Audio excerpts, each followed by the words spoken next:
तो previous lecture में अपन ने देखा था मेल रिप्रोडक्टिव सिस्टम और फीमेल रिप्रोडक्टिव सिस्टम के बारे में।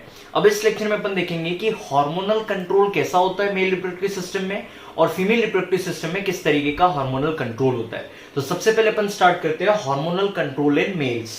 तो अपन देखते हैं hormonal control in male reproductive system. Male reproductive system में किस तरीके का हार्मोनल कंट्रोल देखा जाता है। तो जनरली वो हार्मोन्स जो बॉडी में मेल ऑर्गेनिज्म के बॉडी में चेंज लाते हैं या फिर अपन बोल सकते हैं चेंज को इनिशिएट करते हैं, वो हार्मोन्स दो इंपॉर्टेंट हार्मोन्स होते हैं। एक हार्मोन होता है एफएसएच और दूसरा हार्मोन होता है आईसीएसएच। अगर एफएसएच के बारे में अपन बात करें तो एफएसएच का फुल फॉर्म होता है फॉलिकल स्टिमुलेटिंग हार्मोन। तो अपन देखते हैं फॉलिकल स्टिमुलेटिंग हार्मोन के बारे में।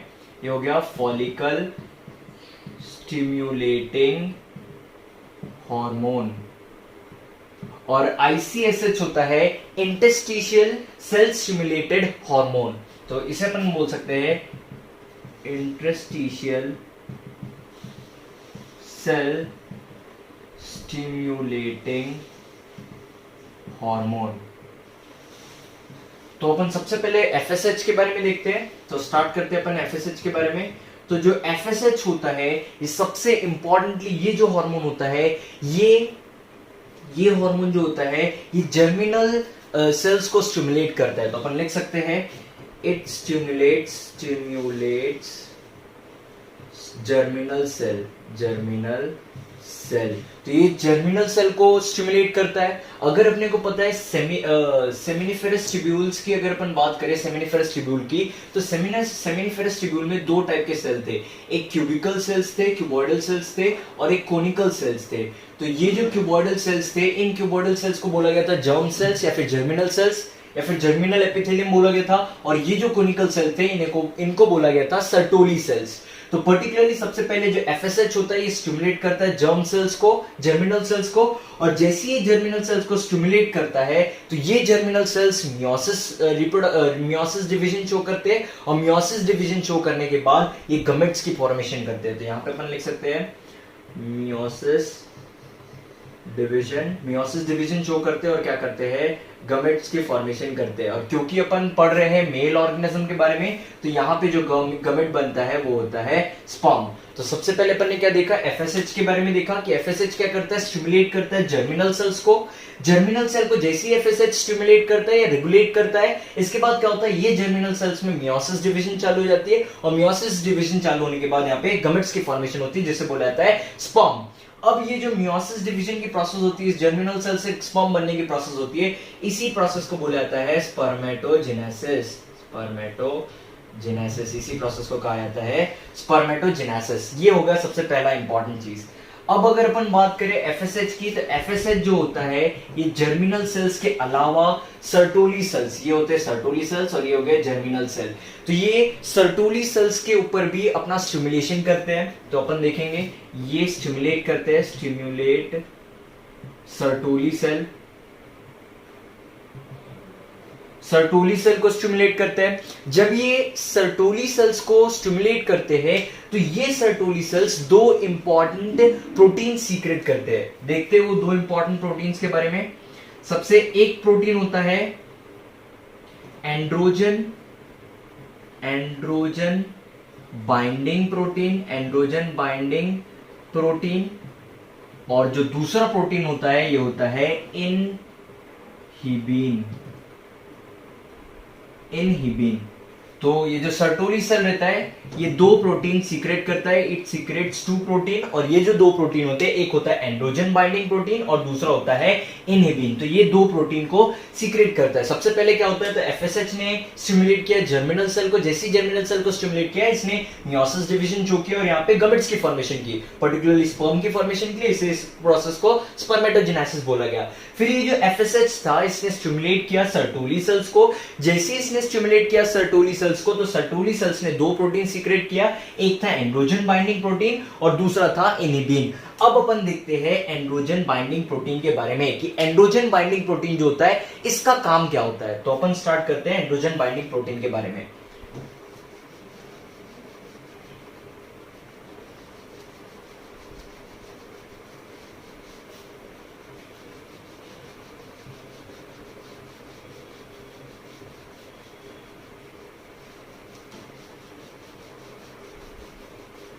तो अपन देखते हैं एंड्रोजन बाइंडिंग प्रोटीन के बारे में। एंड्रोजन बाइंडिंग प्रोटीन, अब अगर सबसे इंपॉर्टेंटली मैं अगर बात करूं तो अपन सभी को पता है सेमिनिफेरस ट्यूब्यूल का स्ट्रक्चर कुछ इस तरीके से होता है। सेमिनिफेरस ट्यूब्यूल का स्ट्रक्चर, बीच में एक फ्लूइड प्रेजेंट रहता है जिसे इंटरस्टिशियल फ्लूइड बोला जाता है, और यहीं पे एक सेल्स पाए जाते हैं, कुछ सेल्स पाए जाते हैं जिन्हें लेडिक सेल्स बोला जाता है। तो यहाँ पे कुछ लेडिक सेल्स पाए जाते हैं,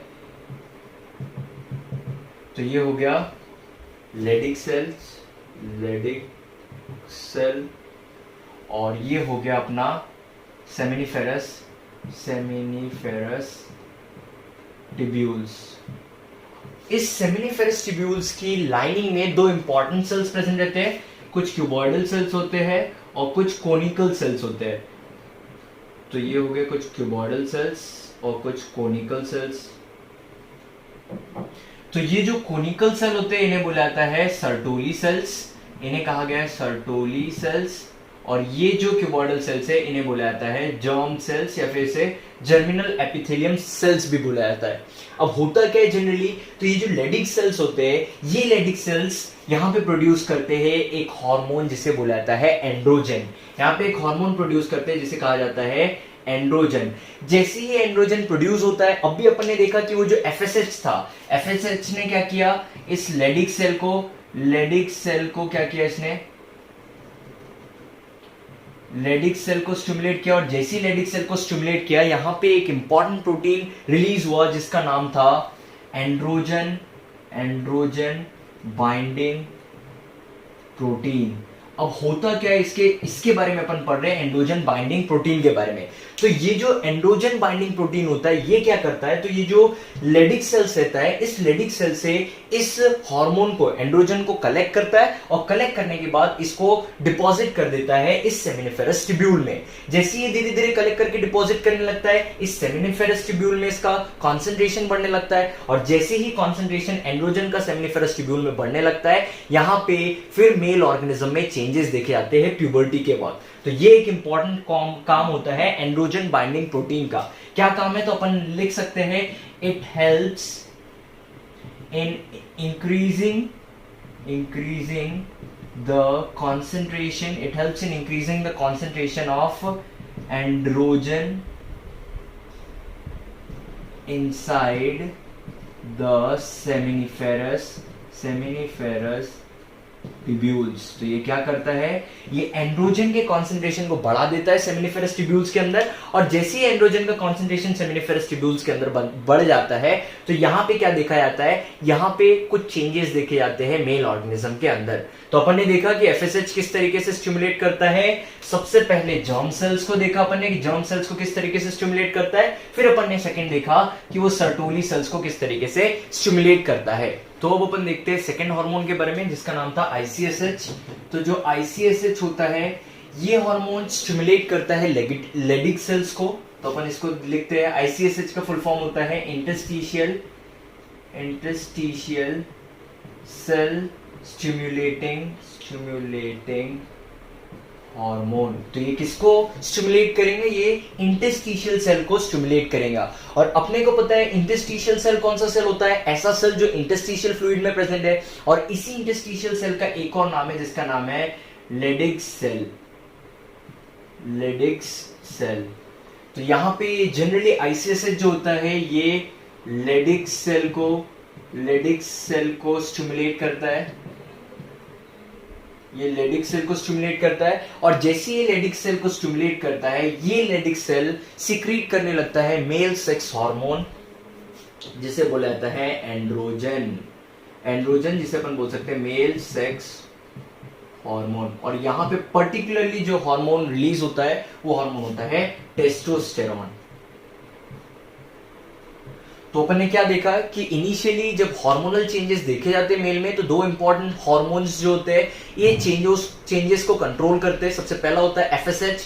एफएसएच दो इंपॉर्टेंट सेल्स पे कंट्रोल करता है, एक होता है जर्मिनल सेल और एक होता है सर्टोली सेल। सेकेंड हार्मोन होता है इंटरस्टिशियल सेल स्टिमुलेटिंग हार्मोन। ये जो हार्मोन होता है ये पर्टिकुलरली लेडिक सेल को स्टिमुलेट करता है, और जैसे ही लेडिक सेल को स्टिमुलेट करता है ये लेडिक सेल सीक्रेट करने लगते हैं एंड्रोजन, जो मेल सेक्स हार्मोन होता है, और यहाँ पे पर्टिकुलरली टेस्टोस्टेरॉन की फॉर्मेशन होती है। तो अब अपन देखते हैं प्यूबर्टी इन मेल्स। मेल्स में क्या क्या चेंजेस होते हैं प्यूबर्टी के वक्त। तो अपन देखते हैं प्यूबर्टी इन मेल्स। जनरली अगर प्यूबर्टी के बारे में अपन बात करें तो प्यूबर्टी स्टार्ट हो जाती है 13 ईयर से, और ये वेरी कर सकती है अलग अलग मेल्स में। ये 13 to 16 ईयर तक के वेरी कर सकती है। तो फर्स्ट पॉइंट अपन लिख सकते हैं 13 ईयर्स टू 16 ईयर्स। 13 से स्टार्ट हो जाती है मैक्सिमम ये, और वेरी करती है ये 16 ईयर तक के प्यूबर्टी स्टार्ट हो जाती है। अब जब प्यूबर्टी स्टार्ट हो जाती है तो हार्मोनल रिलीज के कारण क्या क्या चेंजेस देखे आते हैं वो अपन देखते हैं। तो सबसे इंपॉर्टेंट चीज स्पर्मेटोजेनेसिस की प्रोसेस स्टार्ट हो जाती है, स्पर्म्स बनना चालू हो जाते हैं। तो अपन लिख सकते हैं फॉर्मेशन ऑफ, या फिर spermatogenesis starts, spermatogenesis starts. Second चीज अपन ये लिख सकते हैं, अगली चीज ये लिख सकते हैं कि जो सेकेंडरी सेक्स ऑर्गन है ये डेवलप हो जाते हैं, पहली चीज, और दूसरी चीज ये फंक्शनल हो जाते हैं। तो अपन लिख सकते हैं थर्ड पॉइंट कि secondary sex organs develop and become functional. ये डेवलप हो जाते हैं और क्या बन जाते हैं, फंक्शनल बन जाते हैं।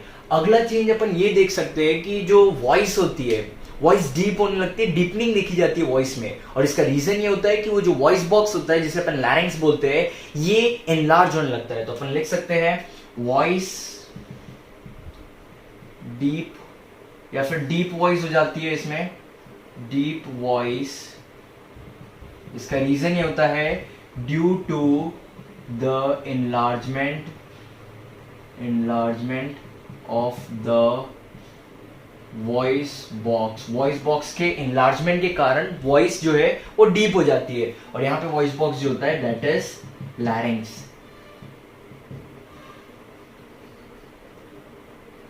फिर इसके बाद अगली चीज अपन ये देख सकते हैं कि अलग अलग हेयर पैटर्न्स देखे जाते हैं बॉडी पे। जैसे प्यूबिक रीजन में हेयर ग्रोथ स्टार्ट हो जाती है, मोस्टैच आने लगती है, बियर्ड आने लगती है। तो अपन देख सकते हैं हेयर पैटर्न्स ऑन बॉडी पे अलग अलग हेयर पैटर्न स्टार्ट हो जाते हैं, बॉडी पे हेयर्स ग्रो होना स्टार्ट हो जाते हैं। और अगली इंपॉर्टेंट चीज हाइट ग्रोथ होती है, इसमें हाइट बढ़ती है, और शोल्डर्स जो होते हैं ब्रॉड होने लगते हैं। तो अपन लिख सकते हैं इसमें height increases and broadening of shoulders starts। तो क्या क्या चेंजेस देखे जाते हैं प्यूबर्टी में। सबसे पहले इनिशियली ये स्टार्ट होता है 13 इयर्स से स्टार्ट हो जाता है, और लगभग वेरी करता है मेल्स में 16, कुछ मेल्स में 16 ईयर में भी स्टार्ट होता है। सबसे इंपॉर्टेंट चीज स्पर्मेटोजेनेसिस की प्रोसेस स्टार्ट हो जाती है, स्पर्म्स बनना तैयार चालू हो जाता है। फिर अगली चीज ये देखा जाता है कि जो सेकेंडरी सेक्स ऑर्गन होते हैं ये सेकेंडरी सेक्स ऑर्गन डेवलप होना चालू हो जाते हैं, और इंपॉर्टेंटली ये फंक्शनल बन जाते हैं। अगली चीज ये देखा जाता है कि वॉइस जो होती है डीप होने लगती है। डीप होने के पीछे रीजन ये है कि वॉइस बॉक्स जो है ये एनलार्ज होने लगता है, जो लैरिंक्स होता है एनलार्ज होता है, जिसके कारण वॉइस जो होती है ये डीप होने लग जाती है। हेयर पैटर्न्स देखे जाते हैं बॉडी पे, और सबसे इंपॉर्टेंटली हाइट इंक्रीज होती है, और शोल्डर जो है ये ब्रॉड होने लगते हैं। तो अब अपन देखते हैं hormonal control of female reproductive system की। फीमेल रिप्रोडक्टिव सिस्टम में किस तरीके से हार्मोनल कंट्रोल देखा जाता है। तो स्टार्ट करते हैं अपन hormonal control of female reproductive system कि फीमेल रिप्रोडक्टिव सिस्टम में किस तरीके से हार्मोनल कंट्रोल देखा जाता है। यहां पे भी दो इंपॉर्टेंट हार्मोन होते हैं, एक होता है एफएसएच और एक होता है एलएच। एफएसएच का मतलब होता है follicle stimulating hormone, follicle stimulating hormone, और जो एलएच होता है इसका नाम होता है ल्यूटेनाइजिंग हार्मोन। तो ये होता है ल्यूटेनाइजिंग हार्मोन। तो जो फॉलिकल स्टिमुलेटिंग हार्मोन होता है ये स्टिमुलेट करता है फॉलिकुलर सेल्स को, अपन लिख सकते हैं इट स्टिमुलेट्स follicular cells और जैसे ये फॉलिकुलर सेल्स को स्टिमुलेट करता है यहां पे ग्राफियन फॉलिकल की फॉर्मेशन होती है। तो यहां पे फॉर्मेशन होती है ग्राफियन फॉलिकल की, हर 14 डे में ग्राफियन फॉलिकल की फॉर्मेशन होती है। इसके अलावा जो एफएसएच होता है ये सीक्रेट करता है एक हार्मोन को जिसका नाम होता है एस्ट्रोजन। तो अपन लिख सकते हैं it also secrets a hormone called estrogen। अब होता क्या है, सबसे इंपॉर्टेंटली जैसी ग्राफियन फॉलिकल बन जाता है, यहां पे ग्राफियन फॉलिकल बनने के बाद ओव्यूलेशन की प्रोसेस होती है और इस ओव्यूलेशन के लिए रिस्पॉन्सिबल होता है ल्यूटिनाइजिंग हार्मोन। तो अपन लिख सकते हैं यहां पे ग्राफियन फॉलिकल में ये जो ल्यूटिनाइजिंग हार्मोन होता है ये क्या करवाता है, ओव्यूलेशन की प्रोसेस को अकम्प्लिश करता है।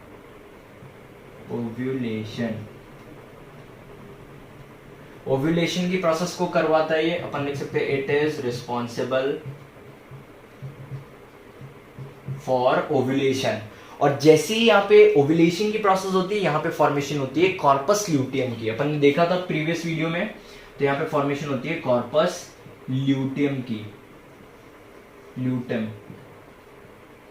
अब ये जो कॉर्पस ल्यूटियम होता है ये आगे चल के एक हार्मोन बनाता है जिसका नाम होता है progesterone. It secrets a hormone called progesterone.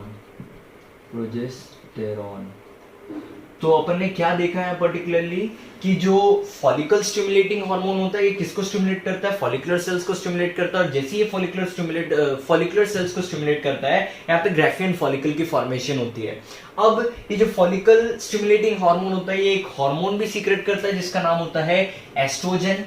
जैसे यहाँ पे ग्राफियन फॉलिकल की फॉर्मेशन हो जाती है यहाँ पे एक इंपॉर्टेंट प्रोसेस होती है जिसे बुलाया जाता है ओव्यूलेशन। और इस ओव्यूलेशन को कंट्रोल करता है या फिर इस ओव्यूलेशन के लिए जो हार्मोन रिस्पॉन्सिबल होता है ये हार्मोन होता है LH जिसे बुलाया जाता है ल्यूटिनाइजिंग हार्मोन। तो ये क्या करता है, ग्राफियन फॉलिकल में ओव्यूलेशन की प्रोसेस होती है और फाइनली यहाँ पे फॉर्मेशन होती है कॉर्पस ल्यूटियम की। जैसी कॉर्पस ल्यूटियम यहाँ पे फॉर्मेशन हो जाता है कॉर्पस ल्यूटियम की, ये आगे चल के एक हार्मोन सीक्रेट करता है जिसका नाम होता है प्रोजेस्टेरॉन। इवन यहाँ पे ये कॉर्पस ल्यूटियम को मेंटेन करता है। तो अपन लिख सकते हैं यहाँ पे it is also responsible for maintaining corpus luteum. तो इस तरीके से हार्मोनल कंट्रोल देखा जाता है फीमेल रिप्रोडक्टिव सिस्टम में। तो अब अपन देखते हैं प्यूबर्टी इन फीमेल्स। फीमेल्स में प्यूबर्टी के वक्त क्या क्या चेंजेस देखे जाते हैं। तो अब अपन देखेंगे प्यूबर्टी इन फीमेल्स। तो जनरली अगर प्यूबर्टी की अपन बात करें तो प्यूबर्टी फीमेल्स में स्टार्ट हो जाती है 11 ईयर्स से और ये वेरी करती है लगभग 11 से 14 ईयर्स तक के। तो ये स्टार्ट हो जाती है 11 ईयर्स से और ये वेरी करती है लगभग 14 ईयर्स तक। इसके अगर अपन बात करें सबसे इंपॉर्टेंट, तो जैसी प्यूबर्टी स्टार्ट होती है फीमेल्स में तो इसमें मेंस्ट्रुअल साइकिल स्टार्ट हो जाते हैं। तो अपन लिख सकते हैं menstrual cycle starts. Menstrual cycle start हो गया इसका मतलब ओव्यूलेशन की भी प्रोसेस स्टार्ट हो जाएंगी। तो अपन लिख सकते हैं start of ovulation, start of ovulation. इसके बाद अगर अपन बात करें तो इनका जो अपने को कहना चाहिए जो ब्रेस्ट होते हैं उसका एनलार्जमेंट होने लगता है, या फिर अपन मेमोरी ग्लैंड्स की बात करें तो मेमोरी ग्लैंड्स एनलार्ज होने लगते हैं। तो अपन लिख सकते हैं एनलार्जमेंट ऑफ ब्रेस्ट और मेमोरी ग्लैंड। इसके अलावा अगर अपन बात करें तो जो इनका पेल्विक रीजन रहता है ये पेल्विक रीजन ब्रॉड होने लगता है या ब्रॉडन होने लगता है। इसका रीजन ये होता है कि जैसे ही पार्चुरेशन की प्रोसेस होती है वुमेन में, जैसी डिलीवरी की प्रोसेस होती है तो पहले से अगर ब्रॉड रहेगा तो इजीली जो यूटेरस का जो वॉल बड़ा हुआ है वो इजीली पार्चुरेशन की प्रोसेस में हेल्प करेगा। तो यहाँ पे नेक्स्ट पॉइंट अपन लिख सकते हैं ब्रॉडनिंग ऑफ पेल्विक रीजन जो है ब्रॉड होने लगता है। एक और इंपॉर्टेंट चीज, फैट डिपोजिशन चालू हो जाता है जैसी प्यूबर्टी स्टार्ट होती है, तो थाइज में और हिप्स में फैट डिपोजिशन स्टार्ट हो जाता है। तो अपन लिख सकते हैं fat deposition in हिप्स and thighs begins. तो ये कुछ चेंजेस देखे जाते हैं फीमेल्स में जब प्यूबर्टी होती है। इनिशियली 11 ईयर्स से स्टार्ट हो सकता है और वेरी कर सकता है 14 ईयर्स तक के। मेंस्ट्रुअल साइकिल चालू हो जाती है, ओव्यूलेशन की प्रोसेस स्टार्ट हो जाती है, ब्रेस्ट इनलार्ज होने लगते हैं, फिर मेमोरी ग्लैंड्स बढ़ने लगते हैं। सबसे इंपॉर्टेंट चीज ब्रॉडनिंग होती है पेल्विक रीजन की, ताकि डिलीवरी के वक्त इजीली पार्चुरेशन की प्रोसेस हो सके। और लास्ट इंपॉर्टेंट चीज अपन ये बता सकते हैं कि फैट डिपोजिशन स्टार्ट हो जाता है मेनली हिप्स और थाइज में। तो अब अपन ने हार्मोनल चेंजेस के बारे में देख लिया कि मेल में किस तरीके से हार्मोनल चेंज होते हैं प्यूबर्टी के वक्त और फीमेल में किस तरीके से हार्मोनल चेंज होते हैं प्यूबर्टी के वक्त। तो अब अपन ह्यूमन रिप्रोडक्शन की सबसे पहली और इंपॉर्टेंट स्टेप स्टार्ट कर रहे हैं, जिसे बोला जाता है गमेटोजेनेसिस। गमेटोजेनेसिस मतलब गमेट्स बनने की प्रोसेस। तो स्टार्ट करते हैं अपन गमेटोजेनेसिस से, और सबसे पहले अपन देखेंगे स्पर्मेटोजेनेसिस। तो अपन फर्स्ट स्टेप स्टार्ट कर रहे हैं जिसे बोला जाता है गमेटोजेनेसिस।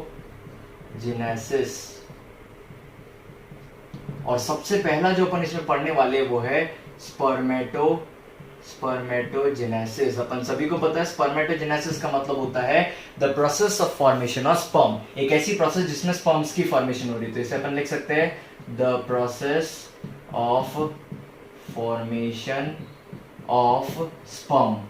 अब जनरली होता क्या है, तो ये जो स्पर्म के बनने की प्रोसेस जो होती है ये अलग अलग ऑर्गेनिजम्स में अलग अलग तरीके से देखी जाती है। अब देखते हैं अपन किस तरीके से अलग अलग ऑर्गेनिज्म में अलग अलग तरीके से देखी जाती है। तो सबसे पहले अगर अपन बात करें सीजनल ब्रीडर्स की, तो अपन देखते हैं सीजनल ब्रीडर्स में क्या होता है। तो सबसे पहले अपन बात करते हैं सीजनल ब्रीडर्स की।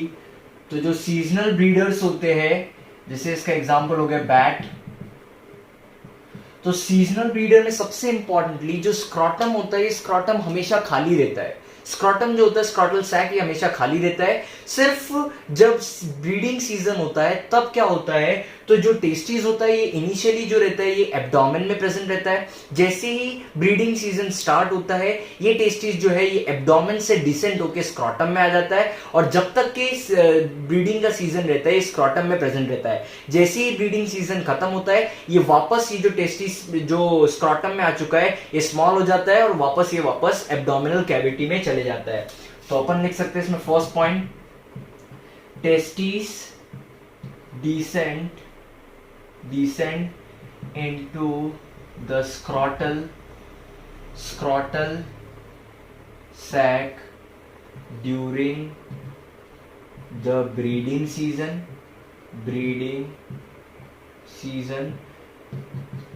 इसका मतलब ये हुआ कि सबसे पहले होता क्या है, तो जैसी ब्रीडिंग सीजन स्टार्ट होता है तो टेस्टिस सबसे पहले एनलार्ज होते हैं। वो पहले से एब्डोमिनल कैविटी में प्रेजेंट रहते हैं। एनलार्ज होने के बाद वो आ जाते हैं स्क्रॉटम में। स्क्रॉटम जो खाली स्क्रॉटल सैक था उसके अंदर वो आ जाते हैं।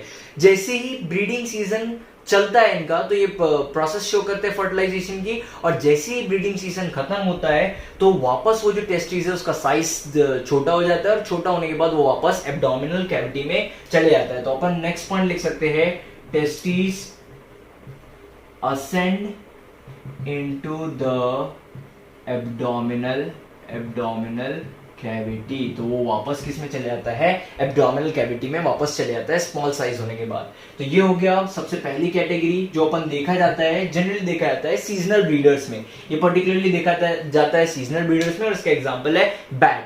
अब अगर अपन बात करें ह्यूमंस की, हॉर्स की, लायंस की, तो इनके बारे में अपन समझते हैं। अगला एग्जांपल अपन देख रहे हैं ह्यूमंस का, हॉर्स का और लायन का। तो जनरली इन ऑर्गेनिजम्स में जो टेस्टिस होता है ये पहले से ही ये एक्स्ट्रा एब्डोमिनल होता है। तो अपन इसमें फर्स्ट पॉइंट लिख सकते हैं, टेस्टिस इज एक्स्ट्रा एब्डोमिनल। जो टेस्टिस होती है पहले से एक्स्ट्रा एब्डोमिनल होती है, एब्डोमिनल के बाहर प्रेजेंट रहती है ये। सेकेंड चीज अपन ये बता सकते हैं इसमें कि इस पर्टिकुलर इन ऑर्गेनिजम्स में जो स्पर्म बनने की प्रोसेस होती है ये थ्रू आउट लाइफ होती है प्यूबर्टी के बाद से। तो अपन इसमें लिख सकते हैं spermatogenesis starts from puberty. Puberty के बाद स्पर्मेटोजेनेसिस की प्रोसेस स्टार्ट हो जाती है और ये कंटिन्यू होती है थ्रू आउट लाइफ तक के। तो अपन ने सबसे पहला देखा कि सीजनल ब्रीडर में किस तरीके से स्पर्म की फॉर्मेशन होती है, टेस्टिस कब स्क्रॉटल सैक में आता है, कब वापस ये एब्डोमिनल कैविटी में चल जाता है। सेकंड एग्जांपल देखा ह्यूमंस का, हॉर्स का, लॉयंस का। इनमें देखा कि पहले से जो टेस्टिस होता है एक्स्ट्रा एब्डोमिनल होता है। दूसरी चीज स्पर्मेटोजेनेसिस की जो प्रोसेस होती है ये एक बार प्यूबर्टी के बाद से स्टार्ट हो जाती है और ये थ्रू आउट लाइफ चलती है। अगला अगर अपन बात करें तो अगले एग्जांपल है वेल्स हो गए और एलिफेंट हो गए। ये ऐसे एनिमल है जिनके जो टेस्टिस होते हैं ये पहले से ही इंट्रा एब्डोमिनल होते हैं। इंट्रा एब्डोमिनल का मतलब होता है पहले से ही एब्डोमेन के अंदर प्रेजेंट रहते हैं। तो अगला अपन लिख सकते हैं इंट्रा एब्डोमिनल टेस्टिस के बारे में। तो अगर अपन बात करें इंट्रा एब्डोमिनल टेस्टिस की तो इसका एग्जांपल है वेल्स है इसका एग्जांपल, और इसका एग्जांपल है एलिफेंट। इन ऑर्गेनिजम्स में क्या होता है, जो टेस्टिस होता है ये पहले से ही एब्डोमेन के अंदर प्रेजेंट रहता है। अगर अपन इनकी बात करें सबसे इंपॉर्टेंट चीज, सबसे पहला पॉइंट अपन लिख सकते हैं testis is present inside the abdomen, abdominal cavity के अंदर प्रेजेंट रहता है एब्डोमेन। अब अगर सेकंड पॉइंट की बात करें, सबसे इंपॉर्टेंट और सबसे नेसेसरी पॉइंट, अब अपन ने जनरली क्या देखा था कि ह्यूमंस में जो टेस्टिस होता है ये एक्स्ट्रा एब्डोमिनल क्यों होता है, क्योंकि एक्स्ट्रा एब्डोमिनल होने का रीजन ये है कि जो स्पर्मेटोजेनेसिस की जो प्रोसेस होती है इस प्रोसेस में ऐसा टेम्परेचर लगता है जो बॉडी टेम्परेचर से थोड़ा सा कम हो, लगभग 2 डिग्री सेल्सियस कम हो। तो ह्यूमंस में ये कम टेम्परेचर पेल्विक रीजन में प्रेजेंट था और ये पेल्विक रीजन के प्रेजेंस के कारण ही जो टेस्टिस था वो किसके कहां पे प्रेजेंट था, एक्स्ट्रा एब्डोमिनल रीजन में प्रेजेंट था। बट अगर अपन बात करें इंट्रा एब्डोमिनल टेस्टिस की, ऐसे ऑर्गेनिजम्स की जिनके पास इंट्रा एब्डोमिनल टेस्टिस है, इन ऑर्गेनिज्म में जो स्पर्मेटोजेनेसिस की प्रोसेस होती है ये बॉडी टेम्परेचर में ही होती है। जो बॉडी टेम्परेचर है उसी बॉडी टेम्परेचर पे ही स्पर्मेटोजेनेसिस की प्रोसेस होती है। तो अपन नेक्स्ट पॉइंट लिख सकते हैं spermatogenesis takes place at body temperature। Spermatogenesis की जो प्रोसेस है ये बॉडी टेम्परेचर में ही पूरी होती है। तो अगर अपन बात करें ऐसे ऑर्गेनिजम्स की जिसमें बाद में स्क्रॉटल सैक में टेस्टिस आता है और वापस एब्डोमिनल कैविटी में चल जाता है, या फिर ऐसे ऑर्गेनिज्म की जिनमें पहले से स्क्रॉटल सैक में टेस्टिस प्रेजेंट है, तो ये जो दो कैटेगरी है, इन दो कैटेगरी में स्पर्मेटोजेनेसिस की जो प्रोसेस होती है ये प्रोसेस बॉडी टेम्परेचर से कम टेम्परेचर पे होती है, लगभग 2 डिग्री सेल्सियस कम पे होती है। बट जो इंट्रा एब्डोमिनल टेस्टिस होते हैं, ऐसे ऑर्गेनिज्म जिनके पास इंट्रा एब्डोमिनल टेस्टिस होते हैं, इनमें जो स्पर्मेटोजेनेसिस की प्रोसेस होती है ये बॉडी टेम्परेचर पे ही देखी जाती है। तो ये कुछ अलग अलग कैटेगरीज है, अलग अलग ऑर्गेनिजम्स में किस तरीके से स्पर्मेटोजेनेसिस की प्रोसेस होती है। तो अब अपन बात करते हैं स्पर्मेटोजेनेसिस के बारे में। जो स्पर्मेटोजेनेसिस की प्रोसेस होती है 2 फेजेस में कंप्लीट होती है। देखते हैं अपन दोनों फेजेस के बारे में। तो अब अपन बात कर रहे हैं स्पर्मेटोजेनेसिस के बारे में। तो अपन लिख सकते हैं it is completed in 2 phases. ये जो होता है ये 2 फेजेस में कंप्लीट होता है। सबसे पहला फेज जो होता है इसे बोला जाता है फॉर्मेशन ऑफ स्पर्मेटिड, और जो दूसरा फेज होता है सेकेंड फेज को बोला जाता है स्पर्मियोजेनेसिस। सेकेंड फेज होता है स्पर्मियोजेनेसिस। समझते हैं दोनों के बारे में। सबसे पहले क्या होता है, तो सबसे पहले एक स्ट्रक्चर की फॉर्मेशन होती है जिसे बोला जाता है स्पर्मेटिड, और इसी स्पर्मेटिड से आगे चल के स्पर्म की फॉर्मेशन होती है। तो ये जो प्रोसेस है जिसे अपन बोल रहे हैं फॉर्मेशन ऑफ स्पर्मेटिड, ये भी कुछ सब फेजेस पे डिवाइडेड रहती है। देखते हैं इन सब फेजेस के बारे में। सबसे पहला जो फेज होता है इसे बोला जाता है मल्टीप्लिकेशन फेज। मल्टीप्लिकेशन फेज होता है सबसे पहला फेज। सेकंड फेज जो इसमें होता है ये होता है ग्रोथ फेज। सेकंड फेज देखा जाता है इसमें ग्रोथ फेज। और थर्ड फेज जो होता है ये होता है मैच्योरेशन फेज। Maturation phase. तो जो प्रोसेस है फॉर्मेशन ऑफ स्पर्मेटिड ये 3 फेज में कंप्लीट होती है। सबसे पहला होता है मल्टीप्लिकेशन फेज, सेकंड होता है ग्रोथ फेज, और थर्ड होता है मैच्योरेशन फेज। जैसे ये 3 फेज कंप्लीट होते हैं यहां पे फॉर्मेशन हो जाती है स्पर्मेटिड की। जब स्पर्मेटिड फॉर्म होता है तो अब अगर अपन बात करें स्पर्मेटिड की, तो स्पर्मेटिड यहां पे मेल गमेट नहीं है। इसका स्ट्रक्चर सर्कुलर होता है, ये नॉन मोटाइल होता है, इसे मेल गमेट नहीं बोल सकते।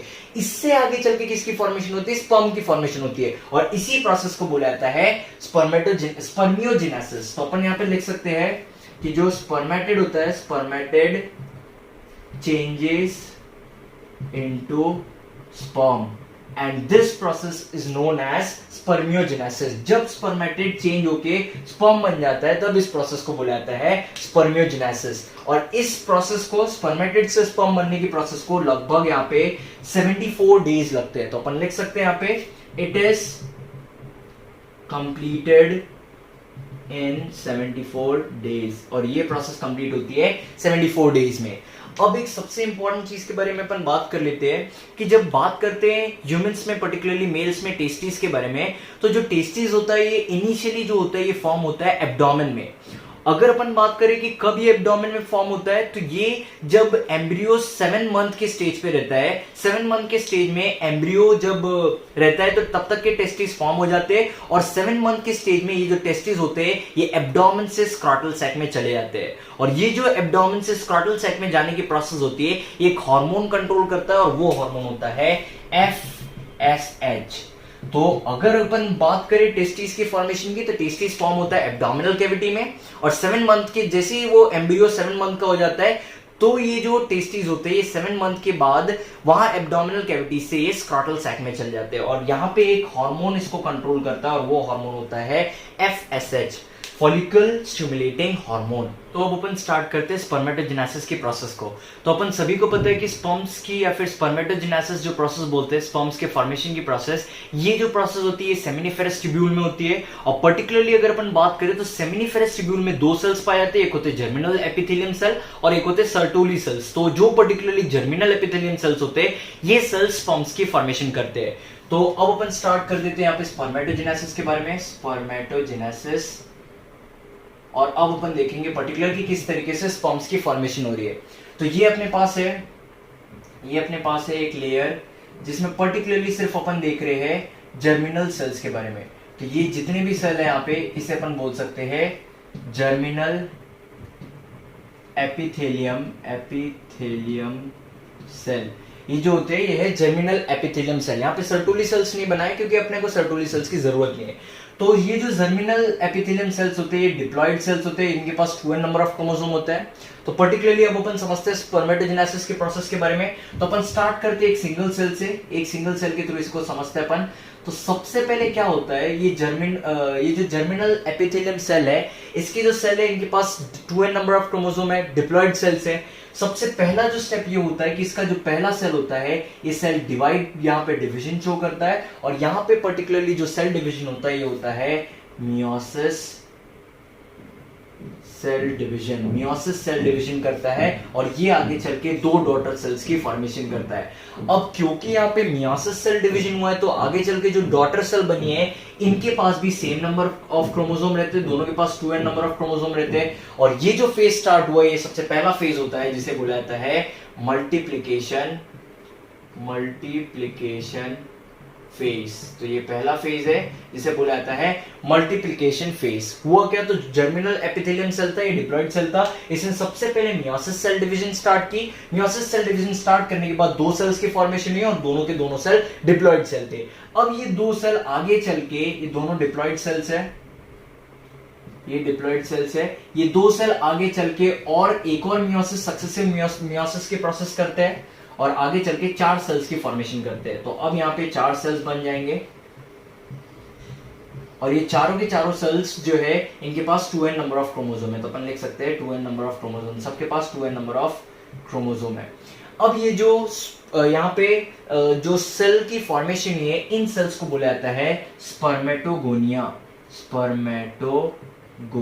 इन सेल्स को कहा जाता है स्पर्मेटोगोनिया, और ये यहाँ पे एक और मियोसिस की प्रोसेस हुई है।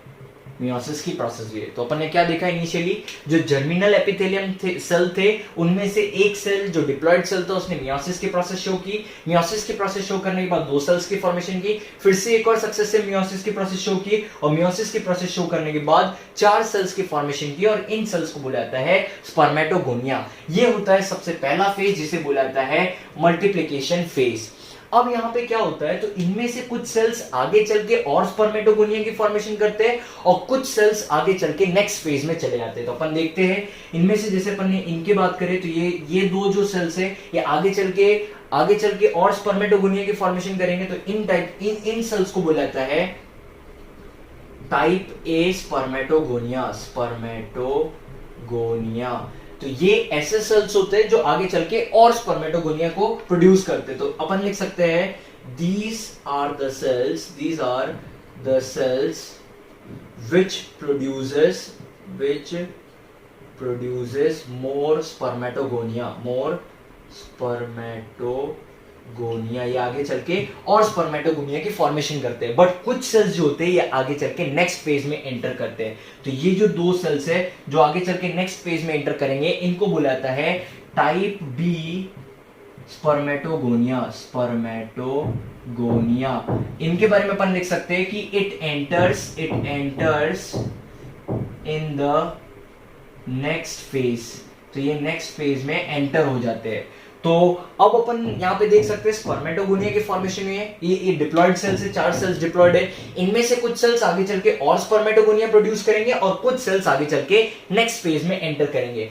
तो अब अगर अपन बात करें इस सेल की, तो ये अब नेक्स्ट फेज में एंटर कर चुका है और अपने को पता है जो सेकंड फेज होता है मल्टीप्लिकेशन फेज के बाद, जो सेकंड फेज होता है ये होता है ग्रोथ फेज। तो यहाँ पे अपन लिख सकते हैं सेकंड फेज जो है ग्रोथ फेज।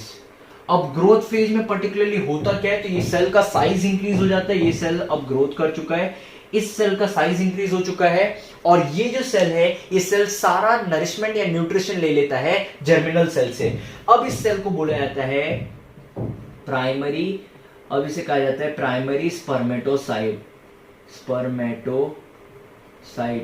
अब इस सेल को अपन स्पर्मेटोगोनिया नहीं बोलेंगे, अब इसे बोला जाएगा प्राइमरी स्पर्मेटोसाइट।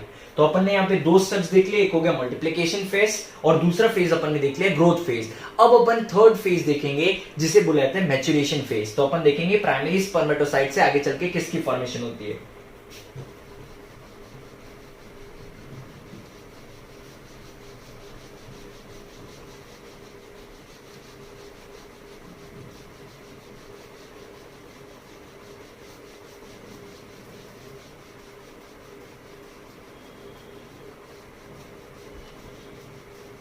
तो अपने पास एक सेल की फॉर्मेशन हो चुकी है जिसे अपन बोल सकते हैं प्राइमरी स्पर्मेटोसाइट। अब होता क्या है, तो ये प्राइमरी स्पर्मेटोसाइट यहाँ पे एक डिवीजन शो करता है और ये जो यहाँ पे डिवीजन होता है ये डिवीजन होता है मियोसिस सेल डिवीजन। यहाँ पे होता है मियोसिस सेल डिवीजन और यही वाली जो स्टेप होती है ये होती है थर्ड स्टेप, जिसे अपन बोल सकते हैं यहाँ पे, इसे अपन लिख सकते हैं थर्ड स्टेप जिसे बोला जाता है मैच्योरेशन फेज। तो अब अपन इसे बोल सकते हैं मैच्योरेशन फेज। तो हुआ क्या, सबसे पहले प्राइमरी स्पर्मेटोसाइट की फॉर्मेशन हुई, अब इसमें मियोसिस सेल डिवीजन हुआ और इसी फेज को बोला गया है मैच्योरेशन फेज। तो अपने को पता है मियोसिस जो होता है ये 2 स्टेप में कंप्लीट होता है। अगर एक सेल है तो सबसे पहले इसमें मियोसिस 1 होता है और फिर इसके बाद की जो प्रोसेस होती है इसमें 4 सेल्स की फॉर्मेशन होती है और इस प्रोसेस को बोला जाता है मियोसिस 2। तो अब यहाँ पे सबसे पहले 2 सेल्स बनेंगे। ये जो 2 सेल्स बने हैं, इस सेल में जो ये प्राइमरी स्पर्मेटोसाइट था, इस सेल में जो नंबर ऑफ क्रोमोसोम था ये था 2n नंबर ऑफ क्रोमोसोम था। बट यहाँ पे जो ये 2 सेल्स बने हैं, ये 2 सेल्स जो है इनमें number of chromosome nn number of chromosome रहेगा। क्यों nn नंबर ऑफ क्रोमोसोम रहेगा, सबसे इंपॉर्टेंटली यहाँ पे जो सेल डिवीजन हुआ है ये हुआ है मियोसिस 1 सेल डिवीजन। अब यहाँ पे 2 नए सेल्स की फॉर्मेशन हो गई। अब ये जो 2 सेल्स है इनको बोला जाता है सेकेंडरी स्पर्मेटोसाइट।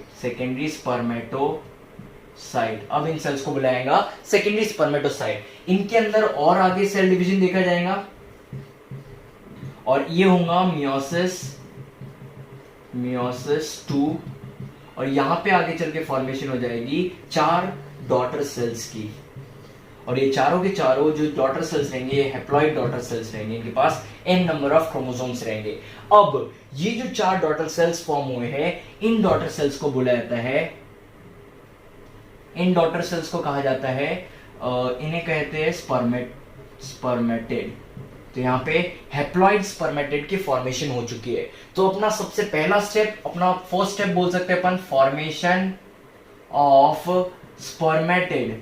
स्पर्मेटेड कंप्लीट हो चुका है। अपन ने देखा सबसे पहले जर्मिनल एपिथेलियम में मियोसिस की प्रोसेस होती है, नहीं सबसे पहले माइटोसिस की प्रोसेस होती है। माइटोसिस की प्रोसेस होने के बाद उसी प्रोसेस को बोला जाता है मल्टीप्लिकेशन फेज। माइटोसिस की प्रोसेस होने के बाद वहां पे क्या होता है, सबसे इंपॉर्टेंटली यहाँ पे फॉर्मेशन होती है प्राइमरी स्पर्मेटोसाइट की। ये जो प्राइमरी स्पर्मेटोसाइट होता है, ये प्राइमरी स्पर्मेटोसाइट जो होता है ये ग्रोथ फेज कंप्लीट करके आता है, और ग्रोथ फेज कंप्लीट करने के बाद इसमें मियोसिस सेल डिवीजन देखा जाता है, जो आगे चल के 2 सेल्स बनाता है, जिसे सेकेंडरी स्पर्मेटोसाइट बोला जाता है। ये मियोसिस 1 होता है। इससे आगे चल के 4 हैप्लॉइड सेल्स बनते हैं, जिन्हें स्पर्मेटेड्स बोला जाता है, और यही स्पर्मेटेड्स आगे चल के स्पर्म की फॉर्मेशन करते हैं, जिन्हें बोला जाता है स्पर्मियोजेनेसिस। तो अब अपन देखते हैं, फर्स्ट स्टेप अपन ने कंप्लीट कर लिए, फॉर्मेशन ऑफ स्पर्मेटेड। अब अपन सेकंड स्टेप देखेंगे, स्पर्मियोजेनेसिस। तो अब अपन बात करते हैं स्पर्मियोजेनेसिस की।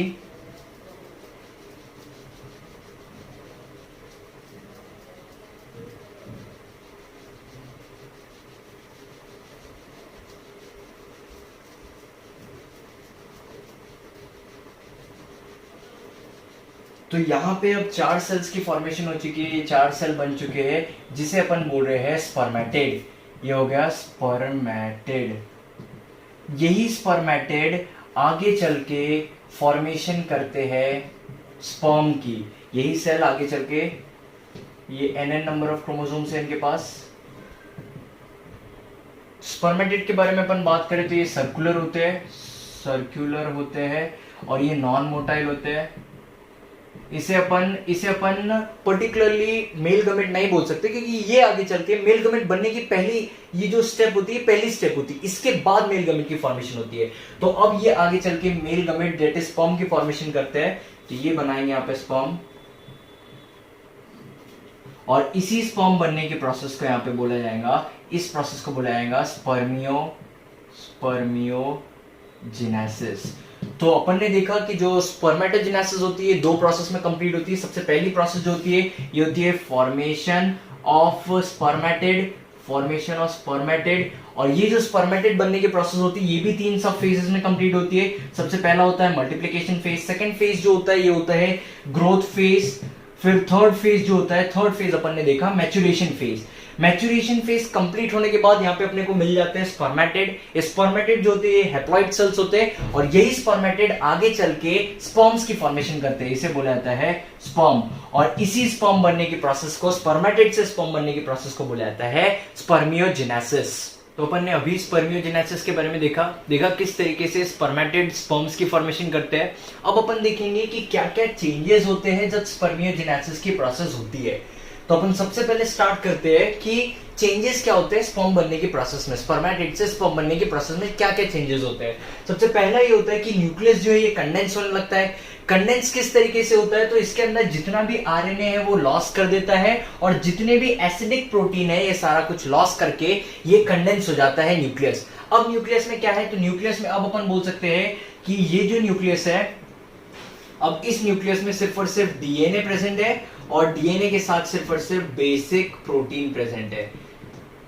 तो इस तरीके से सबसे पहला चेंज देखा जाता है स्पर्मेटेड में, कि वो स्पर्मेटेड में क्या होता है, न्यूक्लियस जो होता है कंडेंस होता है। किस तरीके से कंडेंस होता है, तो सबसे पहले आरएनए और एसिडिक प्रोटीन को ये लॉस कर देता है, और तब सिर्फ और सिर्फ न्यूक्लियस में बेसिक प्रोटीन्स बचते हैं और डीएनए बचा रहता है, और तभी इसको बोला जाता है कि न्यूक्लियस में अब कंडेंसेशन हो गया है। नेक्स्ट स्टेप जो इसमें ये होता है कि जो न्यूक्लियस जो होता है ये पॉइंटेड हो जाता है एंटीरियर साइड की तरफ, ओवल शेप का हो जाता है और थोड़ा सा फ्लैट हो जाता है। ये सेकंड चेंज देखा जाता है। थर्ड चेंज ये है कि जो गोल्गी बॉडी होती है ये ब्रेक हो जाती है। ब्रेक जो होता है ये इक्वली ब्रेक नहीं होती है, इसका जो बड़ा पार्ट होता है, जो बिगर पार्ट होता है, इससे आगे चल के एक्रोसोम बोला जाता है, और जो छोटा पार्ट होता है इसे बोला जाता है गोल्गी रेस्ट, और ये आगे चल के डीजनरेट हो जाता है। तो ये जो बड़ा पार्ट है जिसे एक्रोसोम बोला जाता है गोल्गी बॉडी का, ये जो टूटने के बाद जो बड़ा पार्ट रहता है जिसे एक्रोसोम बोला गया है, ये आगे चल के सबसे इंपॉर्टेंट एंजाइम सीक्रेट करता है जिसे बोला जाता है स्पर्म लाइसिन।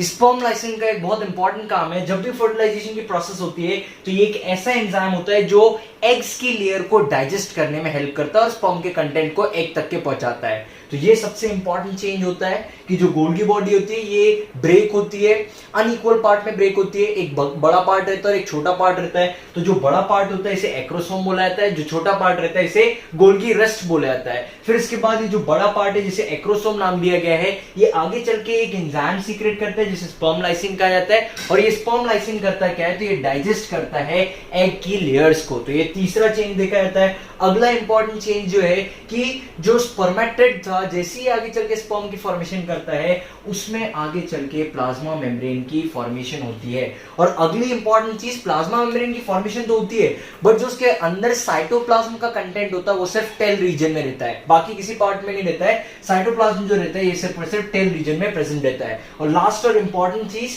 कि इसके अंदर जो एनर्जी सोर्स होता है वो होता है माइटोकॉन्ड्रिया, और तब इस माइटोकॉन्ड्रिया को माइटोकॉन्ड्रिया नहीं कहा जाता है, तब इसे बोला जाता है निबिन कर्न। निबिन कर्न इसे कहा जाता है, इसे माइटोकॉन्ड्रिया नहीं बोलते स्पर्म्स के अंदर। तो ये कुछ चेंजेस है जो स्पर्मियोजेनेसिस के वक्त देखा जाता है। इसका मतलब ये है कि स्पर्मेटेड से जब स्पर्म की फॉर्मेशन होती है तब ये कुछ चेंजेस देखे जाते हैं। तो अब अपन एक नया टर्म देखते हैं जिसे बोला जाता है स्पर्मिएशन। समझते हैं स्पर्मिएशन के बारे में। जब स्पर्मिएशन के बारे में अपन बात करते हैं तो पर्टिकुलरली अपने को पता है कि सेमिनिफेरस ट्यूब्यूल में दो टाइप के सेल होते हैं। अगर सेमिनिफेरस ट्यूब्यूल है, अगर कट किया है सेमिनिफेरस ट्यूब्यूल को, तो इसमें दो टाइप के सेल होते हैं। एक नॉर्मली क्यूबिकल या फिर क्यूबॉइडल सेल होते हैं और एक कोनिकल सेल होते हैं। तो ये वाले सेल्स को बोला जाता है जर्म सेल, और ये वाले जो सेल रहते हैं कोनिकल सेल, इन्हें बोला जाता है सर्टोली सेल। जनरली होता क्या है, स्पर्म की प्रोडक्शन जो करते हैं वो करते हैं जर्म सेल्स। होता क्या है, जैसे ही स्पर्म प्रोड्यूस होते हैं, प्रोड्यूस होने के बाद जैसे ही स्पर्म बन जाते हैं, ये स्पर्म जाके एम्बेड हो जाते हैं इस सर्टोली सेल में। ये इस तरीके से जाके एम्बेड हो जाते हैं सर्टोली सेल में। एम्बेड होने के बाद ये पर्टिकुलरली इस सर्टोली सेल से तभी रिलीज होते हैं वो जब तक के पूरी तरीके से मैच्योर नहीं हो जाते। तो सबसे पहले होता क्या है, ये जो जर्म सेल होता है, ये जर्म सेल क्या करता है, सबसे पहले स्पर्म्स प्रोड्यूस करता है। ये जो स्पर्म प्रोड्यूस होते हैं, स्पर्म जाके एम्बेड हो जाते हैं, मतलब अंदर जाके एम्बेड हो जाते हैं सर्टोली सेल्स में। और जब तक ये सर्टोली सेल्स में पूरी तरीके से मैच्योर नहीं हो जाती, वहीं पे रहते हैं। और जैसे ही मैच्योर हो जाते हैं ये उस सेमिनिफेरस ट्यूब्यूल के ल्यूमेन में आ जाते हैं, और इसी प्रोसेस को बोला जाता है स्पर्मिएशन। तो अगर डेफिनेशन की बात करें तो अपन इसे लिख सकते हैं, release of sperm in the lumen of seminiferous tubule, release of sperm in the lumen of seminiferous tubule। ये अपन लिख सकते हैं स्पर्मिएशन का मतलब। और कहां से रिलीज हो रहा है, तो ये सर्टोली सेल से रिलीज हो रहा है। तो यहां पे अपन ने तीन डिफरेंट टर्म्स देख लिए। कौन से टर्म्स, सबसे पहला जो अपन ने देखा ये है स्पर्मेटोजेनेसिस। स्पर्मेटोजेनेसिस, इसको सिंपली अपन समझ सकते हैं, स्पर्मेटोजेनेसिस मतलब क्या है, एक ऐसी प्रोसेस जिसमें किसकी फॉर्मेशन होती है, स्पर्म की फॉर्मेशन होती है। फिर इसके बाद अपन ने सेकेंड टर्म देखा जिसे बोला गया था स्पर्मियोजेनेसिस। स्पर्मियोजेनेसिस का भी मतलब अपन ने देखा था कि स्पर्मियोजेनेसिस एक ऐसी प्रोसेस होती है जिसमें स्पर्मेटेड से आगे चल के स्पर्म की फॉर्मेशन होती है। तो ये हो गया स्पर्मियोजेनेसिस। और लास्ट होता है जो भी अपन ने देखा है स्पर्मिएशन।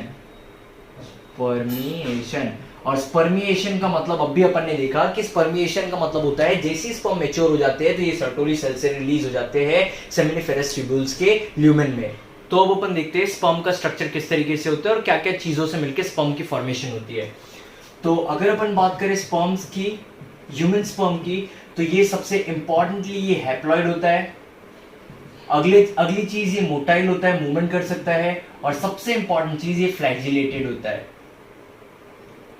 तो ये तीन इंपॉर्टेंट प्रॉपर्टीज है। हैप्लॉइड, इसके पास n नंबर ऑफ क्रोमोसोम होते हैं स्पर्म्स में। मोटाइल होता है क्योंकि ये मूवमेंट शो कर सकता है, और फ्लैजिला प्रेजेंट है क्योंकि ये मूवमेंट कर सकता है।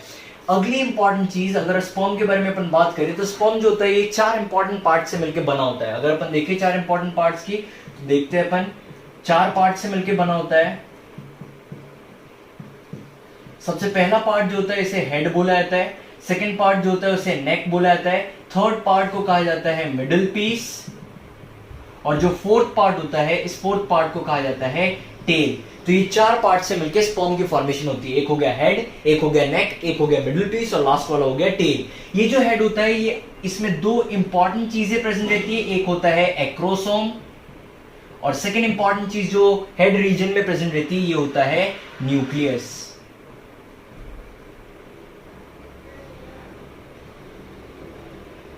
तो ये चार इंपॉर्टेंट चीजों से या चार इंपॉर्टेंट पार्ट से मिलकर स्पर्म की फॉर्मेशन होती है। तो अब अपन देखेंगे स्पर्म के स्ट्रक्चर को। तो स्पर्म के स्ट्रक्चर को देखते हैं।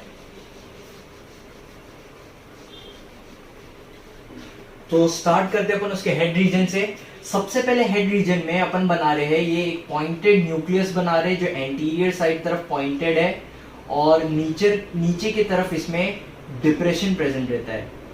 ये डिप्रेशन प्रेजेंट है और आगे की तरफ ये थोड़ा सा पॉइंटेड है। तो ये हो गया न्यूक्लियस। अब इसके बाद इस न्यूक्लियस के ऊपर एक और पार्ट प्रेजेंट रहता है जिसे बोला जाता है एक्रोसोम, और ये वाला पार्ट जो है इसे बोला जाता है एक्रोसोम। ये होता है वो बचा हुआ गोल्गी बॉडी का बड़ा वाला पार्ट, और ये हो गया न्यूक्लियस। तो ये दो इंपॉर्टेंट पार्ट रहते हैं हेड में। और फिर ये जो होती है ये अपन कवरिंग बना रहे जो होती है प्लाज्मा मेम्ब्रेन की, और यहाँ पे एक डिप्रेशन प्रेजेंट रहता है इस तरीके का। तो ये हो गया प्लाज्मा मेम्ब्रेन। और ये जो ऊपर का यहां से लेके यहां तक का जो पार्ट है इस पार्ट को कहा जाता है हेड। फिर इसके नीचे जो डिप्रेशन वाला पार्ट है ये वाला डिप्रेशन और ये वाला डिप्रेशन वाला जो पार्ट है इस डिप्रेशन वाले पार्ट को कहा जाता है नेक। तो ये डिप्रेशन वाले पार्ट को बोला गया है नेक। अब होता क्या है, तो ये जो न्यूक्लियस है इस न्यूक्लियस के नीचे ये जो डिप्रेशन दिख रहा है यहाँ पे एक सेंट्रियोल प्रेजेंट रहता है, और जस्ट इस सेंट्रियोल के नीचे जहां पे नेक वाला डिप्रेशन है यहाँ पे एक दूसरा सेंट्रियोल प्रेजेंट रहता है। तो टोटल दो सेंट्रियोल प्रेजेंट रहते हैं, एक जस्ट न्यूक्लियस के डिप्रेशन के नीचे रहता है और अगला जो होता है ये नेक वाले डिप्रेशन में प्रेजेंट रहता है। तो दो सेंट्रियोल यहाँ पे प्रेजेंट रहते हैं। जो ऊपर वाला सेंट्रियोल होता है इसे बोला जाता है प्रॉक्सिमल सेंट्रियोल। ये जो प्रॉक्सिमल सेंट्रियोल है ये प्रॉक्सिमल सेंट्रियोल का एक इंपॉर्टेंट काम होता है, ये स्पिंडल फाइबर्स की फॉर्मेशन करता है जब जायगोट में डिवीजन देखा जाता है। तो अपन इसमें लिख सकते हैं it helps in spindle fibre formation during division in the zygote. जब जायगोट में डिवीजन देखा जाता है तो ये प्रॉक्सिमल सेंट्रियोल जो होता है ये स्पिंडल फाइबर की फॉर्मेशन करता है। जो नीचे वाला सेंट्रियोल होता है इस नीचे वाले सेंट्रियोल को कहा जाता है डिस्टल सेंट्रियोल। और ये जो डिस्टल सेंट्रियोल होता है ये आगे चल के एक्सियल फिलामेंट की फॉर्मेशन करता है। तो इसे अपन लिख सकते हैं it helps in the formation of axial filament. ये आगे चल के किसकी फॉर्मेशन करता है, एक्सियल फिलामेंट की फॉर्मेशन करता है। और ये जो एक्सियल फिलामेंट होता है ये एक तरीके का साइटोस्केलेटन होता है सेल के अंदर। और सबसे इंपॉर्टेंट चीज इसके पास जो माइक्रोट्यूब्यूल का अरेंजमेंट रहता है ये होता है 9+2 माइक्रोट्यूब्यूल का अरेंजमेंट होता है, माइक्रोट्यूब्यूल। तो ये हो गए दो सेंट्रियोल्स। ये जो डिप्रेशन वाला पार्ट है इसे नेक बोला जाता है। फिर यहां पे स्टार्ट होता है एक अगला पार्ट जिसे बोला जाता है, इस पार्ट को बोला जाता है मिडल पीस। इस मिडल पीस में कुछ इंपॉर्टेंट चीजें प्रेजेंट रहती है। देखते हैं कौन सी इंपॉर्टेंट चीज प्रेजेंट रहती है। सबसे इंपॉर्टेंट चीज अभी अपन ने देखा कि ये जो सेंट्रियोल है इससे एक्सियल फिलामेंट निकलते हैं। तो ये हो गया एक्सियल फिलामेंट, इसे अपन बोल सकते हैं एक्सियल फिलामेंट। तो इसे अपन लेबल कर सकते हैं, इसे कह सकते हैं एक्सियल फिलामेंट। अब होता क्या है, सबसे इंपॉर्टेंटली जो मिडिल पीस होता है यहां पे spirally arrange coiled mitochondria present रहता है। तो इस तरीके से स्पाइरली अरेंज माइटोकॉन्ड्रिया प्रेजेंट है। ये है माइटोकॉन्ड्रिया स्पाइरली अरेंज्ड, और ऐसा अरेंजमेंट रहता है माइटोकॉन्ड्रिया को। तो ये जो रेड कलर का स्पाइरली अरेंज स्ट्रक्चर है ये माइटोकॉन्ड्रिया का स्ट्रक्चर है।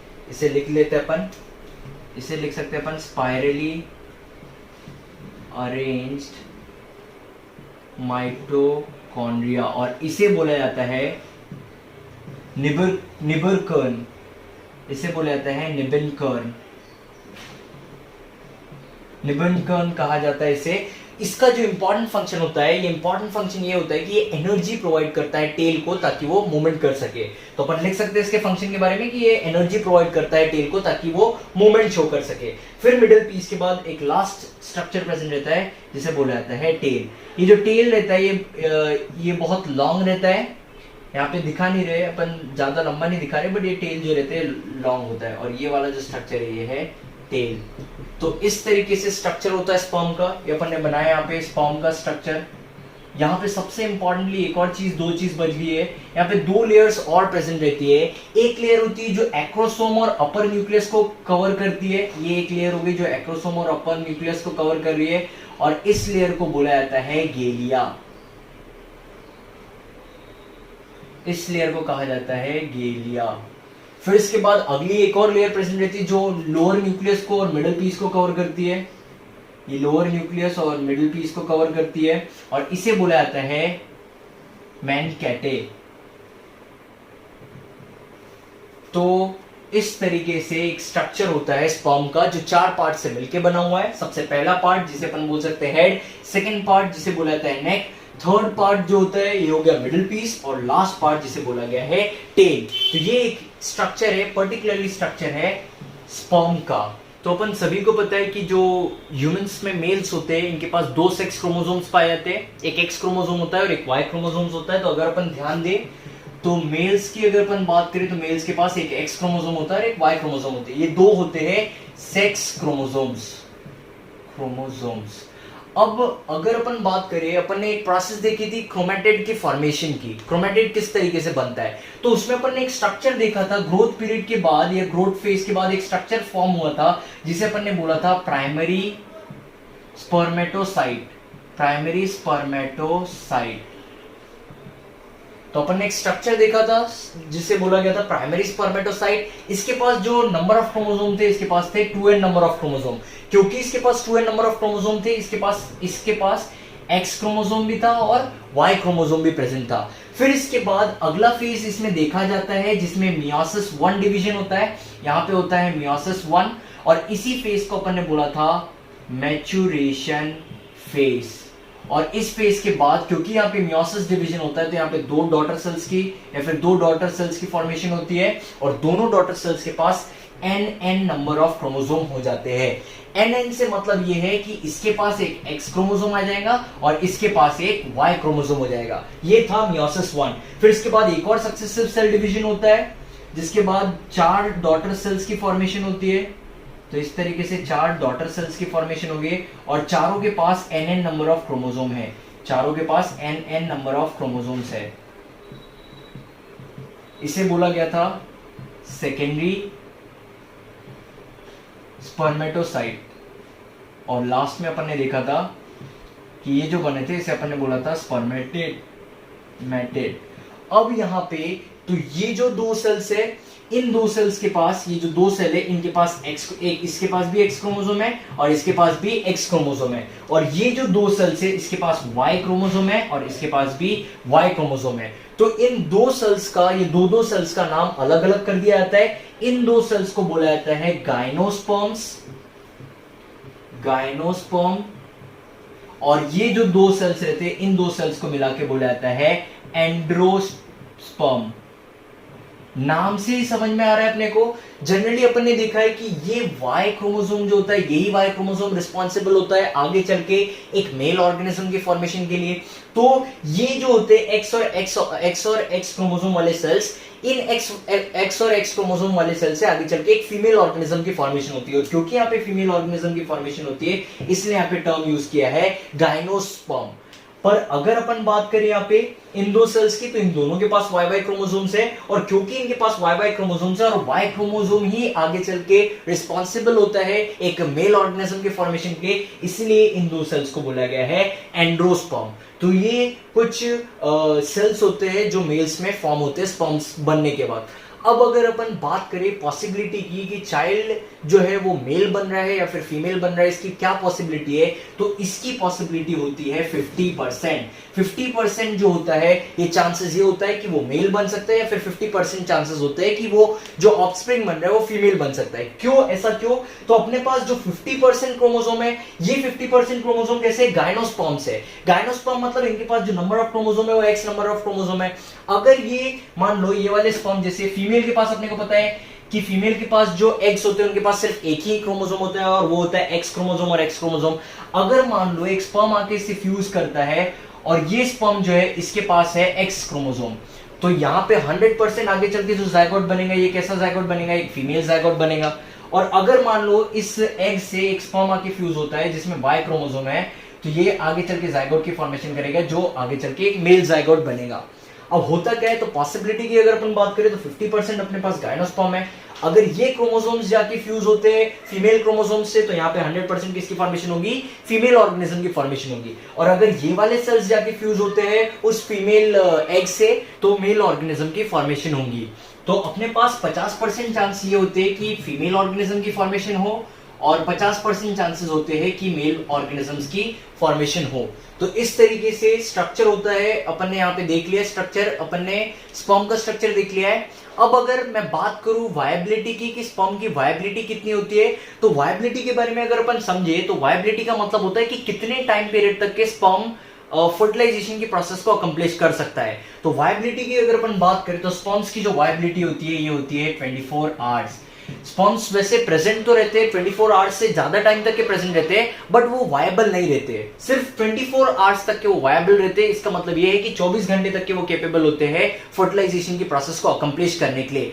अगर 24 घंटे के बाद अगर रहते हैं स्पर्म्स, तो वो फर्टिलाइजेशन की प्रोसेस नहीं कर सकते। तो यहाँ पे अपन ने एक प्रोसेस कंप्लीट कर ली जिसे बोला जाता है स्पर्मेटोजेनेसिस। अब नेक्स्ट लेक्चर में अपन देखेंगे नेक्स्ट प्रोसेस को जिसे बोला जाता है oogenesis।